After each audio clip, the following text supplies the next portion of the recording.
the game in Europe is way harder than the game in the NBA. And I don't want to disrespect the talent. Obviously, in the NBA, it's way higher, but the space is just like you have a lot of lanes to drive the ball, a lot of lanes to create. It's just I think over there is more intense. So you think it's harder to score 30 points in a EuroLeague game than it is in an NBA game? Yeah, 100%. But there's better players over here. Oh, way better players. Yeah. I'm just saying because of the rules. Yeah. Because the guy can stay. If you have a guy like, let's say, Rudy Gobert, he can stay in the paint on defense 3 seconds, however he wants. Like, just because of that rule, you can have 10 more points easily. Yeah, makes sense. Is it harder? Yes, just because I think you need to really think about it, and really you need to have really quick thinking, let's say like that. I think in NBA, if you go by the guy, you can see the help is coming. In Europe, is like if you go by the help is already there, so you need to kind of think, play ahead, you know. So it's interesting. When you get a chance to see how some international players live, how damn hungry they are, how fundamentally sound they are, and also European basketball players here talk about like, oh, you have to go to European. You ever know how damn physical European basketball is? Go over and watch European basketball. Go over and watch some of the traditionally historic teams play. You get a bow when you come down the lane. You get hit in the face. You get knocked down. Ain't no other teammate coming to help you. You get your own ass up.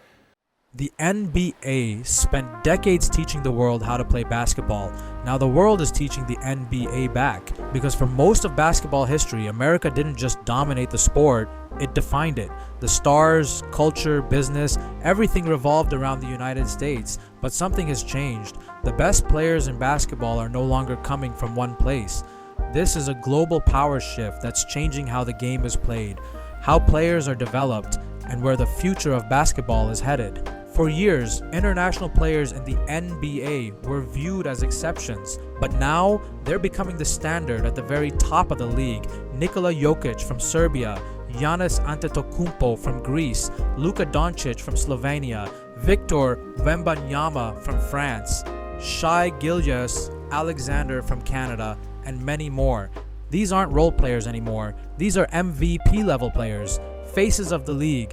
And what's even more important is how they play. Most of them aren't built around overwhelming athleticism. They dominate through pace, skill, and positional versatility. And that's changing the identity of basketball. Ironically, this entire shift started because of the NBA itself. The Dream Team in 1992 didn't just win gold medals, it exported basketball culture globally. Suddenly, kids across Europe, Africa, Asia, and South America were watching and studying basketball. The NBA expanded internationally. Basketball Without Borders was created. Global academies opened. Media rights exploded worldwide. And economically, the league realized something important. International basketball was good for competition and business. A player from another country brings an entire new market. This is where the conversation gets bigger than basketball, because the NBA's future growth increasingly depends on international expansion. The United States market is already mature, but globally, basketball is still growing rapidly. That's why the NBA has invested heavily into international academies and youth development systems abroad. And one of the biggest figures leading that movement has been Masai Ujiri. Masai has consistently pushed the idea that Africa isn't just a place to find athletes, but a place to build basketball infrastructure. Our mission is to grow the youth of the continent through sports. That's what it is. You know, my humble beginnings, my humble opportunity has been given to me through basketball and through sports. And how do I relate that to kids? You know, like, and if a kid like me can grow up in Zaria, in a place like Zaria in northern Nigeria, and end up in a position like this, you know, like there are so many kids more talented, smarter, bigger, better, you know, like than me, more ambitious, more resources, you know, like that could actually like achieve so much more. How do we give them opportunity? So yes, that using basketball, sports, education as a tool, you know, like to grow. Basketball is becoming one of the most global sports in the world. It's cheaper to access than hockey, more global than American football, more urban friendly than soccer, and as infrastructure improves internationally, the talent pool naturally becomes larger, which means the next generation may look even more international than this one. For decades, Team USA felt untouchable. The best athletes, the best scorers, and the deepest talent pool, but international competition has changed. In recent FIBA tournaments and Olympic play, the United States hasn't looked invincible anymore. Countries like Serbia, Germany, France, Canada, and Slovenia have consistently challenged the United States. And that's important because basketball outside the NBA often develops differently. Many international players grow up in professional club systems much earlier. They learn team concepts, spacing, off-ball movement, and structured basketball at younger ages. Meanwhile, American basketball culture, especially through AAU circuits, often prioritizes exposure, athletic dominance, individual performance, and highlights. It is an American sport that we started. Dr. James Naismith, I said it since I was in college. Thank God for Dr. Naismith. All of us have these jobs and all of us have this money and it's changed our lives. Thank God for him. But the rest of the world is playing the game.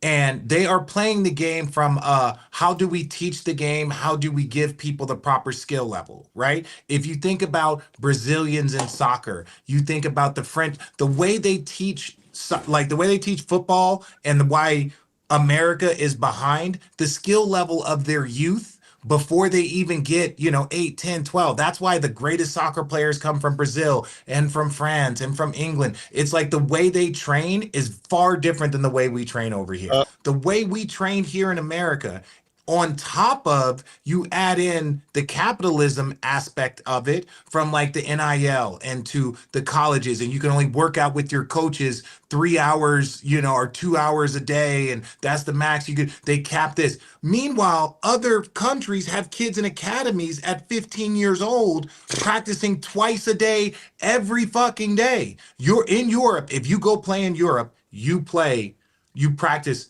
twice a day, every single day except for game days. And this evolution matters even more because of how modern basketball is played now.